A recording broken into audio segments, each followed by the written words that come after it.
এই মুহূর্তে সিটি সেন্টারের পাশ দিয়ে মিছিল হেঁটে যাচ্ছে সিজিও কমপ্লেক্সের উদ্দেশ্যে।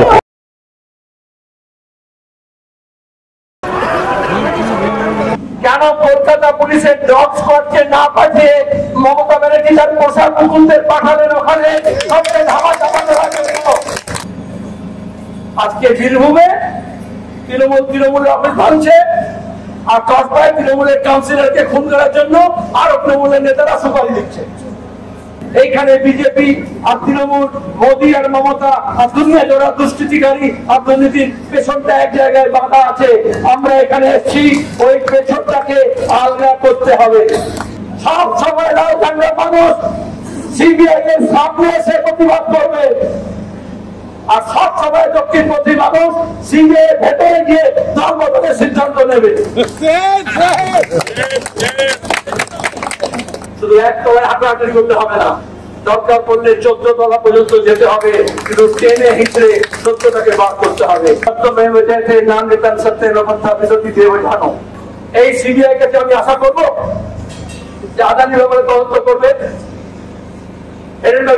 আপনারা দেখেছেন সুপ্রিম কোর্ট পর্যন্ত কিরকম অন্যায় করেছে। আমরা এখানে আজকে 100 দিন পরে কেন এলাম, আগেও বলেছি। 21শে নভেম্বর আইএনএর বন্দীদের মুক্তির দাবিতে কলকাতার রাজপথে ছাত্র, যুব, শ্রমিক, মধ্যবিত্ত, কর্মচারী সবাই মিলে মিছিল করেছিল। ব্রিটিশ পুলিশের গুলিতে রামেশ্বর ব্যানার্জি এবং আব্দুল সালাম খুন হয়েছিলেন একই সঙ্গে একই দিনে। জেনে রাখা ভালো, অনেকে ফাঁসি দিয়েছিলেন এই বাংলায়, কিন্তু পুলিশের গুলিতে স্বাধীনতা আন্দোলনের প্রথম খুন, আজকে তার 80 বছর। আবার এদিকে 100 দিন মানুষ দিশা দেখতে চাইছেন, তামাশা না। আমরা আজকে এখানে এসেছি এটা বলার জন্য, আমরা তামাশা দেখে ভীষণ ভাবে ক্লান্ত হয়ে পড়ছি। কিন্তু গোটা রাজ্যের মানুষ, দেশের মানুষ, গোটা বিশ্বব্যাপী যারা জাস্টিসের জন্য, বিচারের জন্য রাত জেগেছেন, দিন রাত এক করেছেন, পুলিশের মিথ্যা মামলা, হুমকি, এমনকি মস্তানির শিকার হয়েছে, কখনো বারাসাতে, কখনো নৈহাটিতে, কখনো গড়িয়ায়, কখনো বাগবাজারে, কখনো কুচবিহারে। কেন? এই প্রশ্নের উত্তর চাই। যদি একজন খুন করতো তাহলে কেন বিনীত গোয়েল পুলিশ কমিশনার কেন ওখানে পৌঁছলেন? কেন কলকাতা পুলিশের ডগ স্কোয়াডকে না পাঠিয়ে মমতা ব্যানার্জি তার পোষা কুকুরদের পাঠালেন ওখানে সবচেয়ে ধামা চাপাতে রাখেন?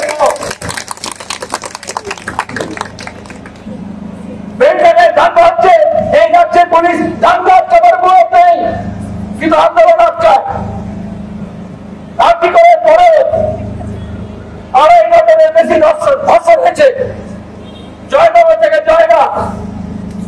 অপরাধ পুলিশ ধর্ষকদের আটকাতে পারছে না, ধর্ষণ আটকাতে পারছে না, আর যারা ধর্ষণের প্রতিবাদে বিচার চাইছে তাদের আটকানোর চেষ্টা করছে। আজকে আপনারা এই প্রথম আমরা কিন্তু সিজিও কমপ্লেক্সের সামনে এসে দাঁড়িয়ে মিটিং করছি। আমরা জানি এই মোহাম্মদ সেলিম, এই সূর্য মিশ্র, এই রামচন্দ্র দোম, এই মীনাক্ষীর নামে বিধাননগর পুলিশ কেস দেবে। গতকাল আপনারা জানেন ক্যান্সার কোর্টে এই মীনাক্ষীদের, এই জানা খানদের কোর্ট বলেছে কি অন্যায় কথা, কেন সব মিথ্যা মামলা দিয়েছ? যে পুলিশ কে পুরুষ আর কে মহিলা জানে না, সে অপরাধী হবে? তার ডেটাবেস। আর অন্যদিকে মমতা বলেন সব নজরদারি আছে, বলতেন না প্রশাসনিক বৈঠক করে সব জানি, সব SMS করি ডাইরেক্ট। তাহলে এই যে ট্রেন কালচার মেডিকেল কলেজগুলোতে, হাসপাতালগুলোতে, শিক্ষা প্রতিষ্ঠানগুলোতে, বিশ্ববিদ্যালয়, স্কুলে, কলেজে, সমস্ত সরকারি অবস্থা এটাকে গড়ে তোলা হয়েছে এই ভয়, ভীতি পুলিশ এবং গুন্ডাদের দিয়ে একযোগে। তাতে যে দুষ্কৃতীদের রাজত্ব হয়েছে, ছোট ছোট বাচ্চারা বোমা বিস্ফোরণে মারা যাচ্ছে। আর যখন বোমার কারখানা বিস্ফোরণ হচ্ছে, মমতা ব্যানার্জি বলছেন ওটা বিয়ে বাড়ির বাজি তৈরি হচ্ছিল। এইভাবে উনি সমস্ত অপরাধকে ধামাচাপা দেওয়ার চেষ্টা করেছেন। তাহলে আমরা যখন বিচারের দাবিতে লড়ছি, আর্জিকরের ওই মেয়েটির নির্যাতনের প্রতিবাদে এবং অপরাধী শাস্তির দাবি তো বটেই, কিন্তু বাকি মানুষরা যে সোচ্চার হচ্ছে নিজের পাড়ায়, মহল্লায়, জেলায়, গ্রামে, কর্মস্থলে, বাসস্থানে, এই যে দুষ্কৃতি রাখা হয়েছে, মানুষ তার থেকে প্রতিকার চাইছে।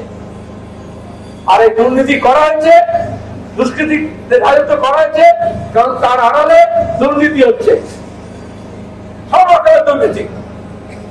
আর সিবিআই এখানে কয়েকটা দুর্নীতির মামলা পেয়েছিল, শুনলেন মীনাক্ষীর কাছে। আমরা আছি এখানে যে অপরাধী ধরো বলে, আর তৃণমূলের লোকটা কি আছে, অপরাধী হিসেবে আছে। অবশ্য মমতা ব্যানার্জি বলবেন না না অপরাধী নয়, অভিযুক্ত মানে অপরাধী নয়, বলে না, নতুন নতুন ব্যবসা দিচ্ছে না। ভাইপো এসছিল না এখন হিন্দি দিল্লি ঘুরছে না। আমরা তো এখানে বলেছিলাম সিবিআই কে দিয়েছি, ইডিকে দিয়েছি, বিদেশি বান্ধবীদের খাতায় টাকা জমা হয়েছে, হচ্ছে। আজকে আর্থিকর কাণ্ড দেখিয়ে দিচ্ছে মোদী চুপ, যেমন মণিপুরে ঘটনায় চুপ, তেমনি আর্থিকরের ঘটনায় চুপ। ভোটের সময় বড় কথা বলবেন। আর রাজ্যের পুলিশ যেরকম কালীঘাটের ময়না, এরকম এখানে সিবিআইও মোদীর কথা ছাড়া কথা কয় না। তাহলে আসলে এই যে এজেন্সি গুলো, তাদের উপর মানুষের ভরসা কমছে। এজেন্সি, স্টেট এজেন্সি, যে খুনটা হয়েছে সে খুনটা একজন অপরাধ করেনি, সরকার করেছে, রাষ্ট্র করেছে। যে ব্যবস্থা করে তোলা হচ্ছে, খুন দখল থেকে শুরু করে হাসপাতাল দখলে, তার জন্য হয়েছে, আর সেটাকে কায়েম রাখার জন্য এরা দুর্নীতির বিরুদ্ধে তদন্ত করবে সিবিআই। যেদিন হাইকোর্ট 100 দিন আগে সিবিআই হস্তান্তর করেছিল, সেই দিনই আর্থিকরের সামনে শ্যামবাজারের মোড়ে আমরা বলেছিলাম আমাদের পার্টির তরফ থেকে, এই মিডিয়া এখনো জিজ্ঞেস করে সিবিআই প্রতি আপনাদের ভরসা আছে? আমরা বলেছিলাম ব্যাপক কাণ্ড থেকে শুরু করে এখানকার শিক্ষক নিয়োগে, এই যে বাকি গরু পাচারে, এই যে রেশন কাণ্ডে, কত যত মন্ত্রী, নাম করা মন্ত্রী বাইরে আছে, তার থেকে বেশি নাম করা মন্ত্রীদের জেলের ভেতরে আছে। পুলিশ অফিসার কয়লা পাচার কাণ্ডে যায়নি, ভেতরে আইপিএস অফিসার যায়নি, সরকার কাণ্ডে দেখিনি, নরদা কাণ্ডে দেখিনি। আর এটাই হচ্ছে সেটিং। আমরা এখন বলতাম, অনেকে বলতো কেন বলছেন এসব, আরে বিজেপি একবার দেখিয়ে দেবে, প্রত্যেকবার ভোটে পারে না, এরপরে দেখিয়ে দেবে। কি খেলা দেখাচ্ছে দেখছেন না? মানুষ যখন একসঙ্গে মিলে প্রতিবাদ করছে, ওরা তার মধ্যে মন্দির, মসজিদ, হিন্দু, মুসলমান, আল্লাহ ভগবানের নাম করে ভাগ করার চেষ্টা করছে। আর আমরা রাজধানীরা শুধু সিপিআইএম না, রাজ্যের সমস্ত বামপন্থী মানুষকে একাত্র করতে বলছি এই অপরাধ জগতের বিরুদ্ধে লড়াই করার জন্য। পুলিশ বা সিবিআই এর ভোট হয় না, কিন্তু মানুষ তার অধিকার প্রতিষ্ঠার জন্য যেমন লড়াই করে, বিচার এরকম ছিনিয়ে আনতে হয়। জুনিয়র ডাক্তারদের আন্দোলনকে আমরা কুর্নিশ জানাই, ওরা লাগাতার লড়াই করেছে। প্রথমে ওরা কি বলেছিল, সরকারের বিরুদ্ধে কিছু করবো না। প্রথমে আর্জি করে ছুপা তৃণমূলের দালালরা, যারা অনেকে অভিযুক্ত, তারাই বলছিল অপরাধের বিচার চাই, কিন্তু লাল ঝান্ডাদের না আছে, এসএফআই যাদের না আছে, বলছিল না। তারপরে দাঁড়িয়ে তারা বললো সন্দীপ ঘোষের বিরুদ্ধে বলবো না। আমরা প্রথম দিনই বলেছিলাম সন্দীপ ঘোষের শাস্তি চাই। মমতা থেকে শাস্তি দিয়েছিলেন, তাকে এক মেডিকেল কলেজ থেকে অন্য মেডিকেল কলেজে ঘোরাচ্ছিলেন। আমরা বলেছিলাম পুলিশ কমিশনার থেকে নিস্তার চাই কলকাতা, ধর্ণা দিয়েছিলাম, লড়াই করেছিলাম। এ দাবি করতে হয়, কারণ প্রথম দিন থেকে পুলিশ কমিশনার মমতার হয়ে, শাসক দলের হয়ে এই সমস্ত মামলার এভিডেন্সকে ট্রান্সফার করেছে। পরিষ্কার বলছি, এই কথা আমরা ভেতরে বলেছি। এই জন্য তদন্তের আওতায় সবাইকে দিতে হবে। আজকে আপনারা জানেন আমাদের দেশের আইন অনুযায়ী প্রিভেনশন অফ করাপশন অ্যাক্ট, এটাকে লাগু করার দায়িত্ব সিবিআই এর। আর দেখেন সবচেয়ে বড় আদানি কেলেঙ্কারি আমেরিকা থেকে জানা যাচ্ছে। এই যে বিদ্যুতের বেশি বিল দেন না, সোলার বিদ্যুৎ কেনা হবে, তার জন্য কেন্দ্র এবং রাজ্য সরকারের অফিসার লিখে নেই। যেমন আদানি আছে, তার রাজ্য সরকার মানে পশ্চিমবঙ্গ আর মোদী সরকারও, আরো বিজেপি শাসিত রাজ্যগুলো, গুজরাট থেকে শুরু হয়েছে। ঘুষের কথা আমাদের জানতে হচ্ছে, এত খবরের কাগজ, এত টেলিভিশন চ্যানেল, কেউ জানায়নি যে আমাদের বিদ্যুতের বিল বাড়ছে আর আদানি ঘুষ দিয়ে সব দাম বাড়াচ্ছে, ডিস্ট্রিবিউশন দায়িত্ব সে নেবে। আর মোদী বলতে সোলার পাওয়ার করা বিশ্ব দাঁড়িয়ে। কেন জাস্টিস ডিপার্টমেন্ট ইউএসএ কোর্টে কেস করলো তবে আমরা জানলাম। এই যে ফোনে আইন কথা হয়, রাজীব কুমার যেটা করে, হোয়াটসঅ্যাপের কেস যখন ইউএসএ তে হলো তখন আমরা জানলাম যে পেগাসাস কিনেছেন মমতা ব্যানার্জি আর মোদী সরকার। অপরাধীদের দেখবেন এই রসুনের মতো, এখন রসুনের দাম 400 টাকা কিলো হয়েছে, তো কিন্তু 100 টাকা করে রসুনের প্রশংসা করতে হয়। ওর পেছনটা দেখবেন এক জায়গায় বাধা থাকে, এইখানে বিজেপি আর তৃণমূল, মোদী আর মমতা আর দুনিয়া জোড়া দুষ্কৃতিকারী আর দুর্নীতির পেছনটা এক জায়গায় বাধা আছে। আমরা এখানে এসেছি ওই পেছনটাকে আলগা করতে হবে। এই জন্য মানুষকে ঐক্যবদ্ধ হতে হবে। বামপন্থী দল, বামপন্থী ব্যক্তি, বামপন্থী গোষ্ঠী, বামপন্থী মানুষ, কারণ দুর্নীতির বিরুদ্ধে তারাই শেষ পর্যন্ত লড়তে চায়।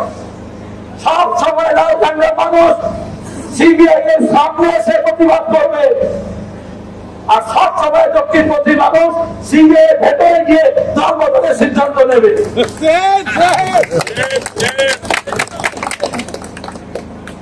এই গর্বের জায়গা থেকে আমরা লড়াইটা চালিয়ে যাবো, এই শপথ নিচ্ছি। আমরা ধৈর্য হারাইনি। যত মহিলারা নেমেছিলেন, যত সংগঠন নেমেছিল তিলোত্তম আহ্বানের নাম করে, তাদেরও বলবো লড়াই চালিয়ে যেতে হবে, ঐক্যবদ্ধ ভাবে, সংঘবদ্ধ ভাবে। যত মানুষ কলম ধরেছিলেন, তুলি ধরেছিলেন, ঠান্ডা ধরুন না ধরুন, মুষ্টিবদ্ধ হাত তুলতে তুলে ধরেছিলেন, সেটাকে আরো মজবুত করতে হবে। অফিসার আমাদের বললেন, মিনাক্ষিয়া বলেছে, কারণ বেশি কথা বলা যায় না, বললেন বিচার চলছে, আমি তদন্ত করছি, নিয়মত তাই, আপনারা সব কথা বাইরে বলবেন না। আমরা সব কথা বাইরে বলবো না, কিন্তু আপনাদের সব কথা খুলে কোর্টের কাছে বলতে হবে, কিচ্ছু লুকোবেন না।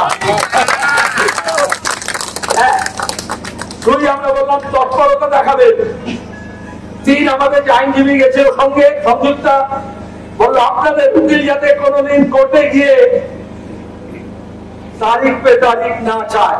আমরা যেদিন বুঝবো যে সিবিআই করবে, যেমন সুপ্রিম কোর্টে দেখলাম রাজ্যে 1 কোটি টাকা খরচ করে তারিখ পে তারিখ করার চেষ্টা করা হচ্ছিল শিয়ালদা কোর্টে।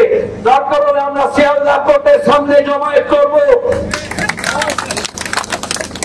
কিন্তু বিচারের প্রক্রিয়া ত্বরান্বিত করা চায়। আর তাড়াতাড়ি করার মানে ধামাচাপা দেওয়া নয়, সত্যের গভীরে যেতে হবে। ওরা বলবেন সবসময়, আপনারা শুনেছেন, যা আমাদের সামনে হাজির করা হয়েছে, যা হাজির করা হয়েছে মানে অপরাধীকে নিজে এসে বলে যাবে। আর যেখানে মমতা থেকে আঁচলের তলা আসছে, তাহলে আপনাকে একটু ভেতরে যেতে হবে, তদন্ত করতে হবে। একজন মহিলা অফিসার, আইও যিনি মহিলা, কারণ এত হাজার হাজার মহিলা রাস্তায় নেমেছে, দিন রাত এক করছে, রাত যাচ্ছে। আপনি মহিলা হয়ে নিজের অন্তরের কথা শুনুন, দিল্লির কথা শুনবেন না, কালীঘাটের কথা শুনবেন না। আর আমরা বলেছি, আমরা জনসভা করবো, মানুষের কাছে যা প্রমাণ আছে, যেখানে যা পাবেন সাক্ষী সবুজ, সেগুলো পেশ করবো। যতবার জানবেন মীনাক্ষীরা যাবে, কেউ মুখ লুকোবে না, কারণ ওরাই গাড়ি আটকে ছিল, তবে মানুষ জেনেছিল। আর পুলিশ দায়িত্ব আলাদা করে না, ফোন কলের মধ্যে আছে, ওদের পরিবার দিয়েছে বলে আমি বলছি যে আমাদের সঙ্গে সবাই আছে, ডাক্তারও আছে, পুলিশও আছে। তাহলে পুলিশের প্রেজেন্সে বলা হচ্ছে আর পুলিশ কত অপদার্থ দেখে। আমি যখন প্রথমে প্রেস কনফারেন্স করে বললাম যে হসপিটাল অথরিটি কেন বললো সুইসাইড, কারণ তারা হত্যা থেকে ধামাচাপা দিতে চেয়েছিল, পরিষ্কার। কলকাতা পুলিশ সোশ্যাল মিডিয়ায় আমার অ্যাকাউন্ট বন্ধ করার কারণে আমি মিথ্যা প্রচার করছি বললো। কারণ বিনীত গোয়েল প্রেস কনফারেন্স করে বললেন আমি কখনো সুইসাইড করিনি, ঠাকুর ধরে কে আনন্দ করা খাইনি। আমরা বললাম হাসপাতাল কর্তৃপক্ষ বলেছে। তারপরে আমি টেলিফোনে রিলিজ করে দিলাম যে হাসপাতাল থেকে ফোন করছে অ্যাসিস্ট্যান্ট সুপার, কিন্তু পুলিশ বলছে আমি তো বলিনি, কারণ মমতা স্বাস্থ্যমন্ত্রীও পুলিশ মন্ত্রীও। তাহলে কোনটা পুলিশ বলছে আর কোনটা স্বাস্থ্য দপ্তর বলছে? আসলে দুটোই মমতা ব্যানার্জি বলছে, নবান্ন বলছে। এটা পরিষ্কার হয়, ওরা ঘুরিয়ে ফেলে, দুটো রোল প্লে করছে। আমাদের দাবি এই তদন্তের এখতিয়ার বাড়াতে হবে। সত্য উপনীত হলে যারা গোপন করতে চেয়েছে, যারা প্রমাণ লোপাট করেছে, তাদের পেছনে যারা আছে, পর্দার পেছনে যারা আছে, তাদেরও বার করতে হবে। শুধু এক তলায় হাঁটাহাঁটি করতে হবে না, দরকার পড়লে 14 তলা পর্যন্ত যেতে হবে, কিন্তু টেনে হিঁচড়ে সত্যটাকে বার করতে হবে। সত্যমেব জয়তে, শুধু অসত্যমের নিচে লিখে রাখলেই হবে না। এসব পুলিশ অফিসার দেখবেন, সরকারি অফিসার দেখবেন, লেখা থাকেন অসত্যমের নিচে সত্যমেব জয়তে। মুন্ডক পরিষদ থেকে নেওয়া হয়েছে সত্যমেব জয়তে, নাম নিতাম সত্যেন অবস্থা বিশতি দেব জানো। তার মানে আমাদের রাষ্ট্র ধর্ম হচ্ছে যে সত্যের জয় হবে। আজকে রাস্তার দাঁড়িয়ে মানুষ বলছে সত্যের জয় হবে, আর সরকার বলছে অসত্যের জয় হবে। লড়াইটা এখানে প্রশাসনের সঙ্গে, রাষ্ট্রের সঙ্গে, সরকারের সঙ্গে, রাজ্য সরকার হোক, কেন্দ্র সরকার হোক। এই যে হিংসা, দাঙ্গা হাঙ্গামা হোক, খুনোখুনি হোক, ধর্ষণ হোক, নির্যাতন হোক, আমাদের স্বাধীনতার পরে আমরা বলেছিলাম আমাদের সাংবিধানিক ভিত্তিতে সত্যের জয় হবে রাষ্ট্র ধর্ম। আর রাজনীতি ধর্ম হচ্ছে অহিংসা পরম ধর্ম। মোদী মমতা মিলে যেটা করেছে, অহিংসার অটাকে তুলে সত্যমেব জয়তের সামনে লাগিয়ে দিয়েছে। আর প্রতিদিন এই ঘটনাগুলো প্রমাণ করছে যে হিংসা পরম ধর্ম সর্বত্র, আর অন্যদিকে হচ্ছে অসত্যমেব জয়তে। আমরা নেমেছি বিচারের দাবিতে, মানে আমাদের সাংবিধানিক কাঠামো, গণতান্ত্রিক ব্যবস্থা, মানুষের অধিকার তার প্রতিষ্ঠার জন্য ওই অটাকে তুলে যথাস্থানে বসাতে হবে। খুব সাধারণ ঘটনা, একটা হকে এক জায়গা থেকে তুলে আরেক জায়গায় রাখতে হবে, কিন্তু সেটা লাগাতে হলে যারা এটা করেছে তাদেরকে আগে তাদের জায়গা থেকে সরাতে হবে, তবেই অনেক জায়গা বসবে। আর তা নাহলে এই সব প্রতিদিন মিথ্যাচার হবে। আমি অনেকগুলো কথা বললাম, বলতে হলো কারণ এই সিবিআই কাছে আমি আশা করবো যে আদানি ব্যাপারে তদন্ত করবে। হেরেন্দ্র রিপোর্টের পরে আপনারা দেখেছেন সুপ্রিম কোর্ট পর্যন্ত কিরকম অন্যায় করেছে, সেবি অন্যায় করেছে।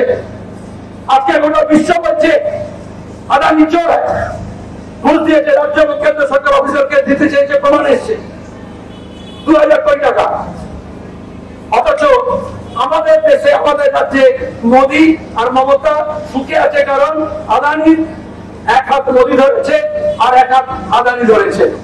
এই মাঝখানে যে আদানি আছে, অনেকে বলে আপনি বলছেন মোদী ভাই দিদি ভাই, এটা কি ঠিক? দুটো আলাদা, কিন্তু মাঝখানে একটা ব্রিজ হয়তো, তাহলে মাঝখানে আদানি আছে যে ব্রিজটা করে দিয়েছে, তার ডান হাতটা আদানির সঙ্গে ধরে, মোদীর সঙ্গে ধরে আছে, আর বাঁ হাতটা মমতার সঙ্গে ধরে আছে। এইটা যদি আমরা বুঝতে পারি, তাহলে আমাদের যা কিছু ঘটছে, যত অপরাধ আমাদের বিরুদ্ধে সংঘটিত হচ্ছে, বেকারি করতে হোক, নারী নির্যাতনে করতে হোক, মূল্যবৃদ্ধি করতে হোক, তাহলে আমরা আসল শত্রু বুঝতে পারবো। আর সেই শত্রু বুঝতে পারলে হিন্দু বিরুদ্ধে মুসলমান নয়, মুসলমান বিরুদ্ধে হিন্দু নয়, সবাই মিলে এই জাতা কলের বিরুদ্ধে আমাদের লড়তে হবে, যাতে আর আমাদের মেয়ে আর্জিকরের মতো নির্যাতিত না হয়, ধর্ষিতা না হয়, আর আমাদের ছোট ছোট বাচ্চারা যাতে খুন না হয়, যাতে বোমার আঘাতে মারা না যায়, আমাদের চাকরিগুলো যাতে চুরি না হয়, ছেলেমেয়েরা যাতে রাস্তার ধারে পড়ে না থাকে, নিয়ম যাতে সুষ্ঠুভাবে হয়। এই কথা বলে আপনাদের সবাইকে, এখানে শেষ নয়, এখান থেকে নতুন করে শুরু।